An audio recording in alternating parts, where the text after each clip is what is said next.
Hello, friends. Welcome aboard the Round Trip Stories podcast, where we share stories of moving around the world and back again, reflecting on the lessons we've learned along the way. My name is Melissa. And my name is Tracy, and we're so glad you're joining us for today's episode. Welcome back to part 2 of our interview with Carolyn Grant, physical therapist and transitions coach originally from South Africa. Carolyn knows deeply about transitions after moving to London for 10 years and then to Texas, United States for 15. Get ready for note-taking and be sure to mind your R's, P's, and N's as Carolyn shares practical steps to moving through those heart-wrenching stages from transition to thriving again. So buckle your seatbelts and make sure your tray tables and seats are in their upright positions as part 2 of Carolyn's round trip story gets ready for takeoff.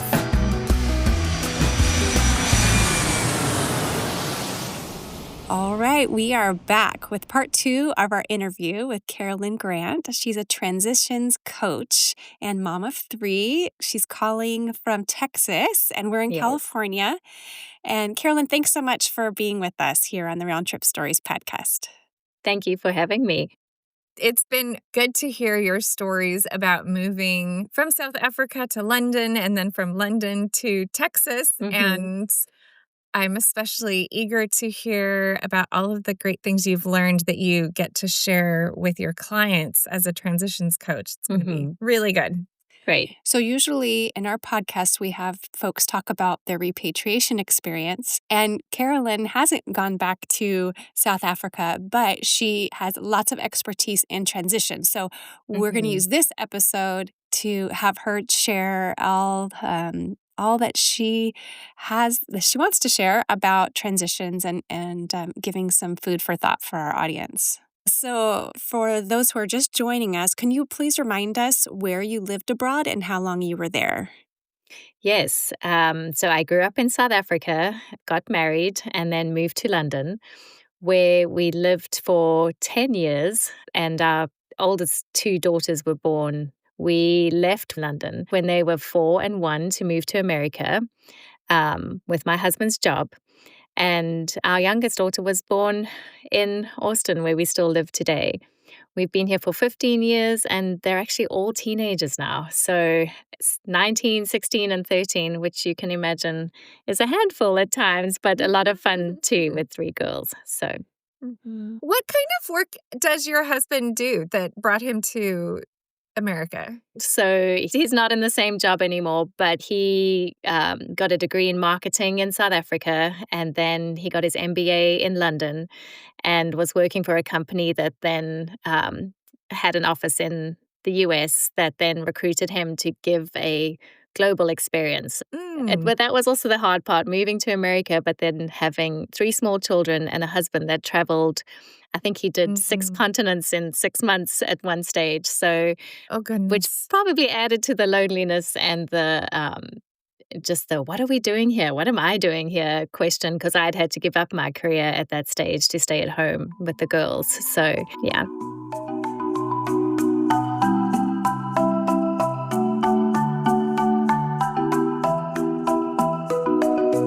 You mentioned that you were enthusiastic about moving to America. Can you tell us why?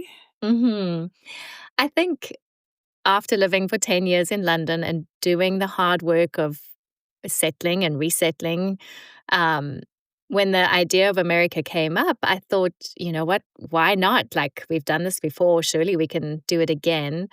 So there was that eagerness to just try something new. But also, I think, and I mentioned in the first episode, that my grandmother had done a lot of traveling in the States. So it felt like an opportunity to go and see, well, what is this magical American dream that we've all heard so much about?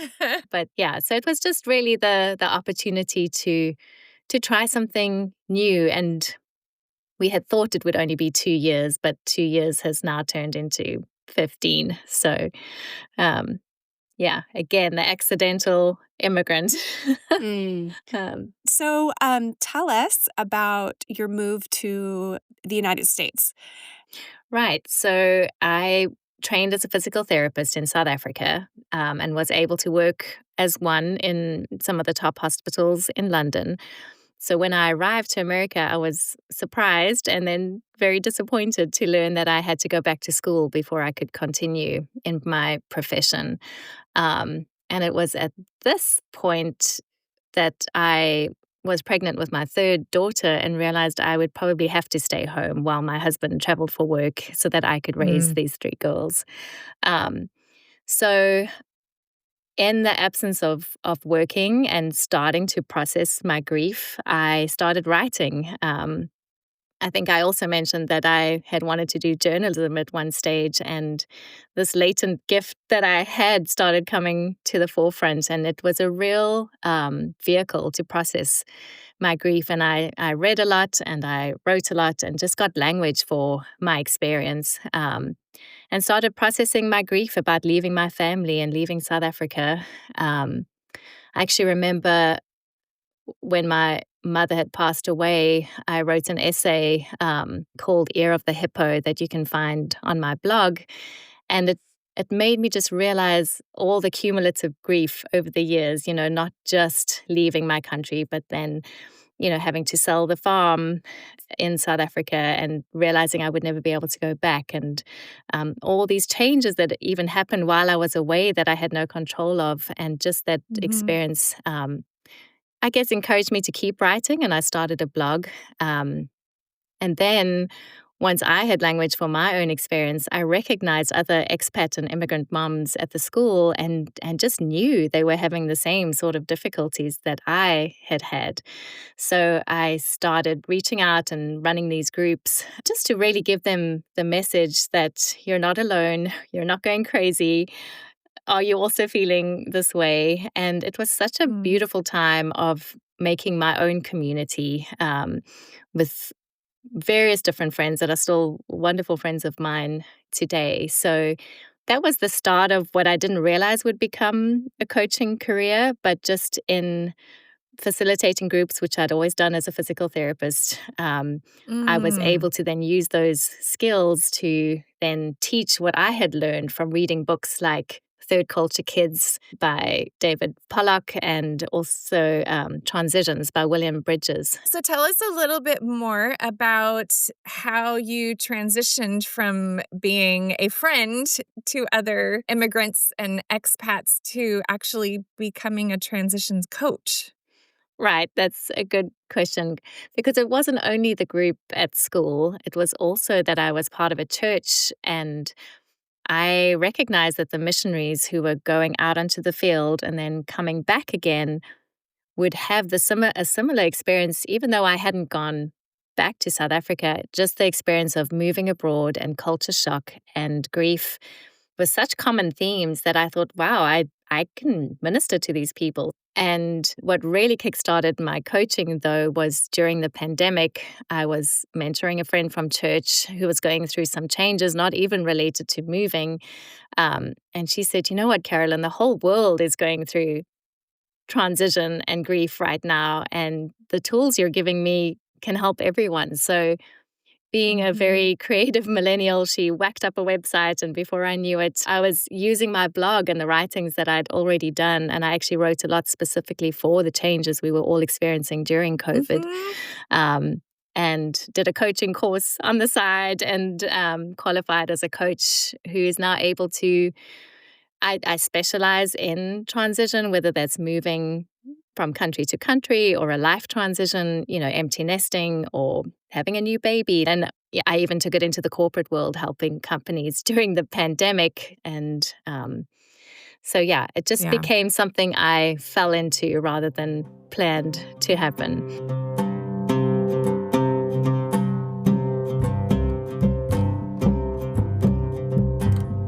We want to take some time and have you share with our audience some highlights of your work, some of the things that you share with your clients that might help our listeners who either are going through transitions or will be going through transitions or perhaps have gone through transitions that they still need to process. And so tell us some of the things that you have found to be helpful for your clients.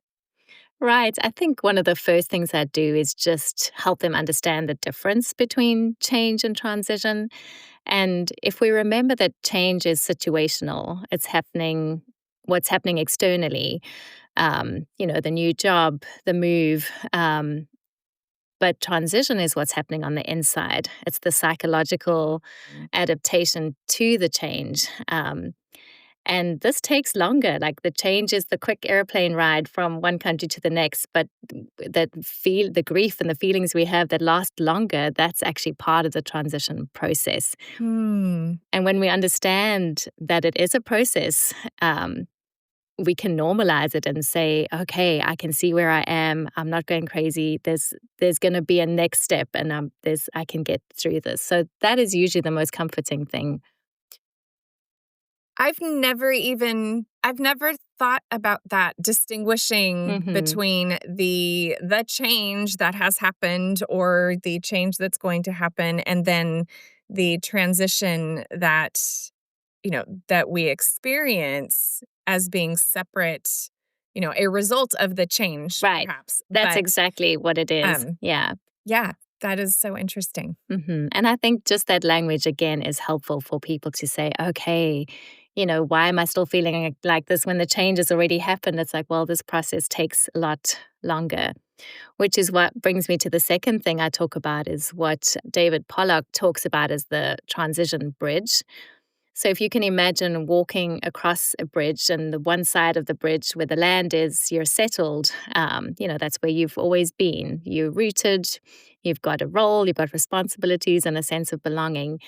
And you need to get to the other side of the bridge where you'll be settled again. Like that's the hope that we give people. You're not always going to be stuck in between. But there's 3 other steps on the bridge that you have to go through to get to that settled place on the other side. So the unsettling phase is the next one, which is kind of like the pulling up stage. You're loosening ties. You have to move. You have to change jobs, whatever the thing is. And you start anticipating those endings. And there's a feeling of sadness when you realize, oh, I'm not going to be here anymore or doing this anymore. And that can be really unsettling. But the most difficult phase I find people in is in chaos, the middle phase, where you really are rootless. If you think you're not on one side of the bridge, you're not on the other side yet, you're kind of hanging with your feet dangling in the water in the middle. And that is often when people will come and seek help from me to just say, I don't know what's going on. I don't know who I am, what I'm doing, because this is where our losses start having an effect. We don't feel like we belong. We don't have a job. We don't have any status or any relationships. It can be a very difficult time, full of anxiety and grief. But this is where I get to encourage them and say, the next phase on the bridge, you're getting there. Just keep initiating friendship, keep initiating new things, take risks to get to the resettled phase, which is superficial. But there's a tentative acceptance of, okay, this is my new home or my new role. And finally, I will get to that next settled place where I'll find a place to belong and become known again. So I think the tricky thing, I know you said I'm talking to an audience of people who then repatriate, and you have to go over the bridge another time again to come back. You just get settled in the new place or in the host country. And then you decide to bring your kids back for college or whatever the case is, and you have to walk on that bridge again to come back to a different settled place. You think it's home, but it's changed from when you left. So in Swahili, there's a word for that called macholi, and the people in Kenya would talk about the migrant workers that would go off to the mines and come back again. So it's a name for those who go and come back again. And I just thought that would be appropriate for our audience today. You're recognized in different ways, but it's those who go and come back again. Yeah, we don't have that in English, do we? Do we have it? No, and that's the thing that I love about different languages. Often it's phrases. An English phrase will be reduced to a word, and I'm like, oh, I actually really like that.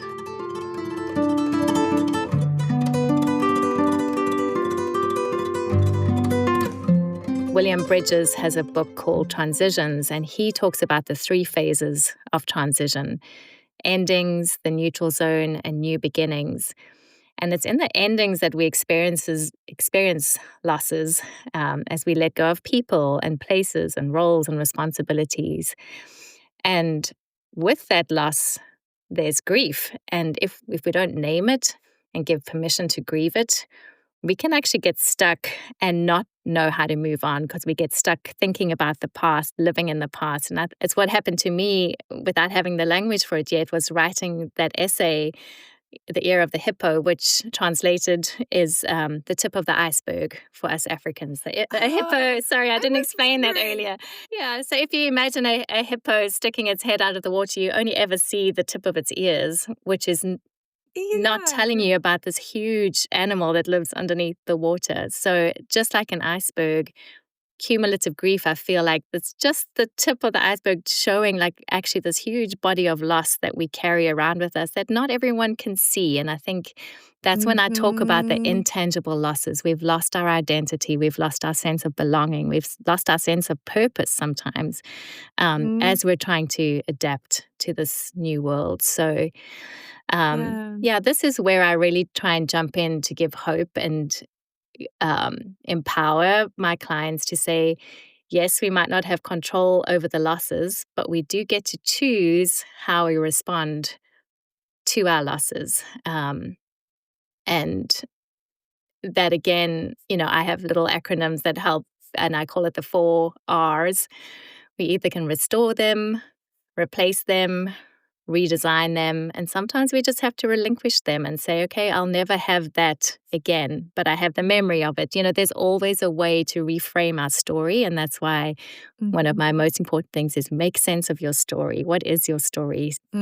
Restore, replace, redesign, and relinquish. Well, let me ask a question, because when I look at those 4 words, restore, replace, redesign, and relinquish, I have different reactions to each of those words. And I'm thinking there are some things I want to restore. There's some things I want to replace, but I'm not willing to relinquish this or redesign that, So can you, maybe give us an example? I think that's exactly it. It's really trying to work out which of these, a lot of our losses we can't restore. We can't go back and do it again or wish we could be there. And if we do that, we get stuck. So I'm saying, okay, we can't restore. Then what am I going to do? Let's talk about friends. We can replace, not really our friends, but we can replace it with a new friend group or a new interest. Sure. Or we can redesign ourselves. Like I had to. I lost my career.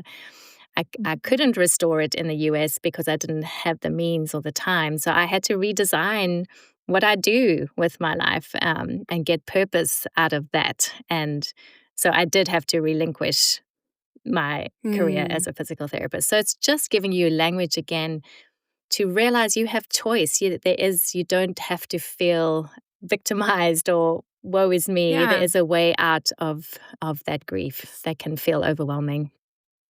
Right, that we aren't hopeless and we aren't Right. powerless. That's encouraging to think about. And you mentioned too that sometimes we come back to a place and it's not the same. Right. And so we definitely need to relinquish that idea. And then often, and we're not the same. Right. And so we are almost redesigning ourselves in relation to the place and the people that we're coming back to.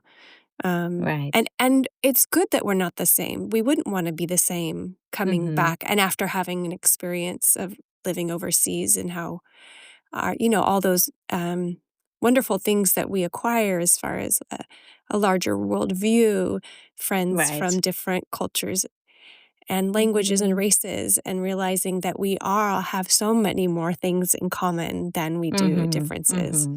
I always think of Frodo, who goes off to Middle Earth and then comes back to the Shire and goes, okay, but what? I'm different. Like, yes, and there's so much in that. And yes, a lot of work for me is done around that repatriation and expectations and assumptions. We assume everything will be as it was, and we expect things to carry on as they were.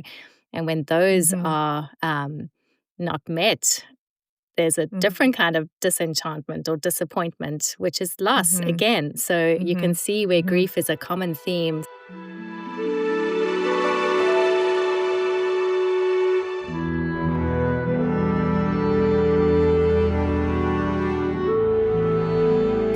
mentioned that there were 3 phases to the transition process: endings, the neutral zone, and new beginnings. So tell us more about those second 2. Right. So the neutral zone correlates with the chaos phase that I was talking about on the bridge. Um, and most people want to jump from one side of the bridge to the other, and bypass this neutral zone altogether. Um, but what we forget is that it can be a time of reflection. Like, what is my life when I'm not living it? That's a question I use as a writing prompt sometimes. Who am I when I'm no longer me? Because we're outside of this role that we've always played or this place we've always lived. And we get to stop and reflect and say, okay, well, who am I? What do I do? What do I care about? And I think it refines. Our idols are revealed, our heart motives are uncovered, our worldview, and even our theology is challenged. And I just see it as the work of transition. Once we've done the grieving, we can then start the work and go, okay, how do I want to redesign my life? How am I going to recover some of these losses or restore them? How do I redesign? So can you see how they start overlapping? Yeah, and something I say to my clients too is, what if we didn't see change as an interruption to our life story, but instead as a protagonist in the shaping of it? So I love story, and I just think if we can see our lives as a story, often we think of, this big change, and this was my life before and my life after, which is the case, but it doesn't have to be the bad guy. What if we can see that change is what actually made me who I am, and I get to write the rest of my story. I get to use that change as something that has shaped me. And of course, this is also a place, because change is like a form of suffering, where resilience is born and our relationships are strengthened and our priorities are reordered. So I really like that. And I think lastly, just to mention the new beginnings, that's meant to be the fun part, because often in the chaos of grief and transition, we easily lose sight of where we're going and why we made the change in the first place. So this is where I have another fun little 4 Ps: purpose, picture, plan, and part. And this is really what helps even in the corporate world, when we remind ourselves, what was the purpose of the change? Why did I decide to go to China or Peru or England in the first place? What was the purpose of the change? So that we can remind each other there was a reason we did this. The picture is the vision for the future. What do I want this change to look like? What do I want to see in 5 years? So that we have something that we're working towards. I want to see my kids settled in college. I want to make sure we're back in close to the grandparents, whatever it is. What is the picture we have? What's the plan? How do we get there? What can I actually do to make that picture happen? And then lastly, what is my part in it? What is my husband's part in it? What are my children? Everyone, if people, especially this is where it's helpful for our children who often feel like they've just been moved around and haven't had a say in it, especially with repatriation, when they're so used to the host country and they don't want to move back to the home country. It's giving them a part to play in the process and say, okay, but here's the plan and here's the purpose. Remember why we're doing this is.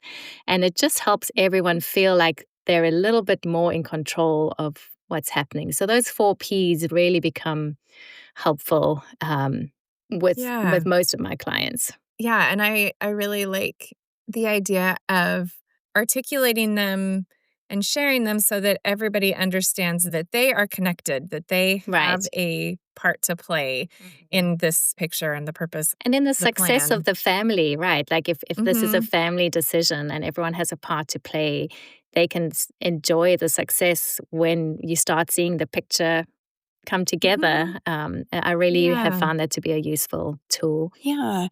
Carolyn, thank you for these really concrete ways to think about our transitions and then how we can be proactive in them.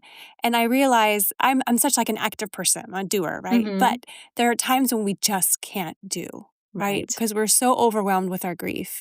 And I appreciate that you give us permission to take that time to grieve so that we can get to the bottom of the hippo. There we go. Let's get to the bottom of the hippo and recognize the girth. Right. There you go. Keep rolling with the metaphor. Okay. Because it's, gosh, Right. but I mean, and we can get angry at it. We can get angry at, why am I not getting over this grief, this girth of the hippo? But it just, because it's a lot to get through. Right. And I'd love to say something here that I've really learned is how self-compassion goes so much further than self-criticism, because that is what we'll do. Our tendency is to say, why am I not over this? Like, I should be over this by now. Like, this happened 10 years ago. Why am I still not settled? And instead of saying the self-compassionate thing, what you would say to a friend, you'd say to yourself, it's okay. This has been hard. You've had a lot of losses. Let's look at them. Let's name them. Let's give you time to grieve. These are hard things. Your parents are aging. Your kids, need to go to college, and there's not options in the country you're in. And they're hard decisions. And I think once we allow ourselves to feel that grief and lament the losses, it's a biblical thing. It's like we can go to a God who listens. We don't have to have it all zipped together. So that's something that if we can be self-compassionate, the healing happens so much quicker than if we beat ourselves into, I should be over this, I should be feeling different. Yeah.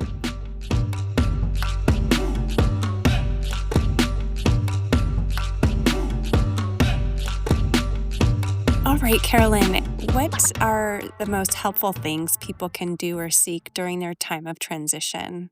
I have given a few tools, but if you remember the P's, and I'm going to give you some N's, I hope this is okay, because it just helps people remember. And this is what I want to say, notice. So the first one is notice. Just notice what you've been through. Like, notice how you're feeling. Where in your body do you feel it? Where is that grief hiding? Is it in the pit of your stomach where that hippo is residing?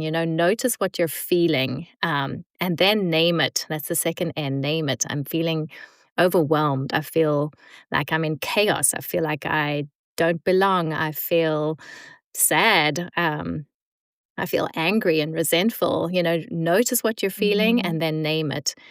And then normalize it. So I hope with what I've told you about the bridge and just your own experience, you realize, and the people you meet and these stories that you're hearing on this podcast, just to realize I'm not alone. I'm not the only one that's feeling this way.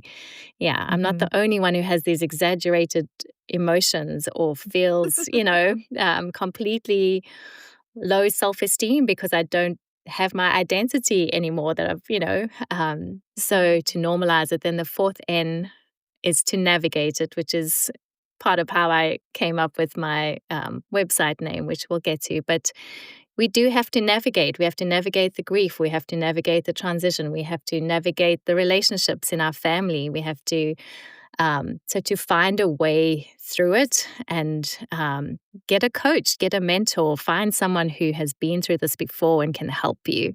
Don't be afraid to ask for help. And then the last N is to nurture. Don't forget self-care. This is hard. Find a support group, write, talk about your experience, and recognize the power of your own story, because that's how I got to doing what I do. I used my own experience to say, how can I now help you? Thank you so much. When you were talking about naming it and putting words to these feelings, I think that we have to do that as adults, but as parents, we definitely have to help our children name these things. And the healthier we are, like Tanya Crossman said, the healthier we are as parents, then we can help our kiddos.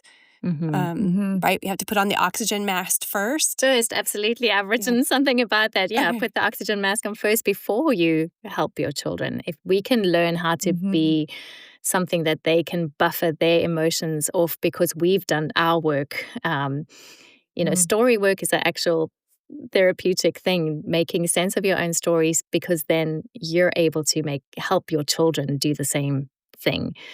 Yeah, and as a teacher, I think of the teaching techniques that I've learned and how it's so powerful to model the thought processes and Mm-hmm. help our kids go through it, as well as let them see us going through Right. the different stages and reflecting and processing. And I think, too, that one of the things that is so valuable about learning how to go through transitions is they never stop. Stop. Exactly. You can stop Mm-hmm. moving countries, but you will never stop going through transitions, Right. whether, as we age, as our family members age, Mm-hmm. we are always going through new transitions. And there's so many times that we will benefit from practicing Mm-hmm. good transition, I don't know, awareness. That's exactly it what is. it is. And I think as a physical therapist, I could say to people, yes, you'll get over your injury on your own,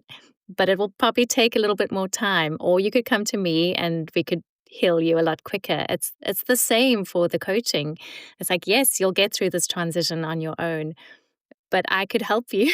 Or if you use these Mhm. tools that we've talked about today, you'll find it so much Yeah. easier to get through them. So that's the analogy I use. It's my desire to have healthy people, healthy bodies, healthy spirits, healthy souls, and we're there to help. That's part of it. That's what sharing stories is all about. And I love what you are doing on this podcast. So thank you. I love that. I've never thought about that before, about connecting.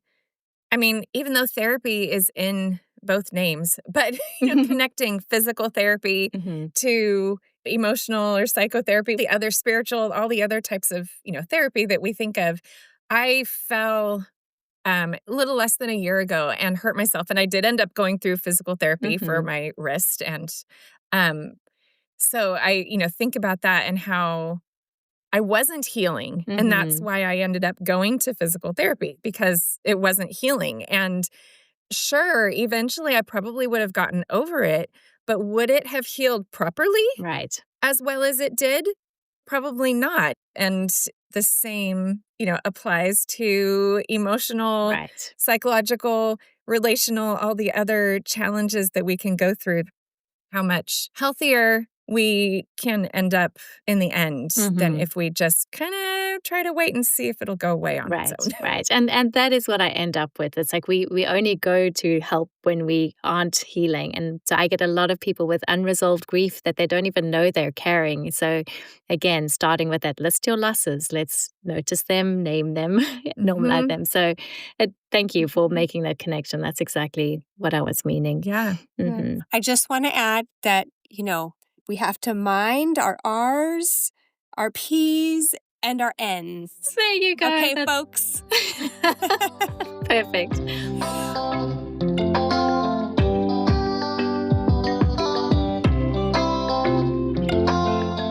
Okay, Carolyn, one last word of encouragement or advice you can give to our listeners, please. Wow. I think if I had to distill all of this into one thing, it would be take time to make sense of your story. Grieve your losses, but also remember to look up. And a little tagline I have on my website, is to find your feet in a new world, like whether that's a new job or a new country or a new situation or a new life stage. Um, we're here to help you find your feet in that new world. So, Mhm. but you do the work of making time to make sense of your story first. Mm-hmm. Mm. Thank you, Carolyn. And where can Okay. people find you and your writing online? Well, thank you. Yes. Navigatetransition.com is where I have my blog online and a way to sign up for coaching. Or you can find me on Instagram at Navigate Transition. So thank you Great. for asking. Yeah. Excellent. Yes. Can't wait Thank to you. share. Yeah, thank you so much, Carolyn. Have given us a lot of letters to think about, Right. a lot of stories and metaphors to think about as well, and to take action on. Right. And I'd love for you to visit my blog and read The Year of the Hippo and a Dazzle of Zebras. That's another one you'll have to find. It's how I try to find the metaphors in my African heritage and put them together with what my experience is. So you'll learn a few more little phrases. Awesome. I love Yeah. that. Yeah, thank you, Carolyn. I know that our listeners are going to be blessed by what you've shared with us today. So thank you so much. Thank you. Thank you for having me. As we land this interview, we hope that you have been inspired by Carolyn's highlights of her work as a transition coach. Talking from her own myriad of transitions while moving countries and the buildup of loss, including that of her mother, she encourages us to take time to make sense of our own stories. As physical therapy helps our bodies heal faster, transition therapy can help us better heal our hearts and minds from grief. Remember, change and what happens to us externally is only the ear of the hippo. There's always more beneath the surface. No matter what leg of the journey you're on, friends, we're so grateful you have brought us along with you. Come back next time to hear from our next guest, Branko Pekovic, Olympic water polo player originally from Serbia. Branko and his young family spent time in Russia, Italy, and Kazakhstan as he continued to play water polo before returning to Serbia. If you're enjoying our podcast, we'd love it if you would leave us a review in your podcast app. And don't forget, you can visit our website at roundtripstories.com to see photos of our guests and to join our email list. And of course, tell your friends to travel the world with us. No passport, no packing, and no goodbyes required. Thanks so much for listening, friends. We'll see you next time.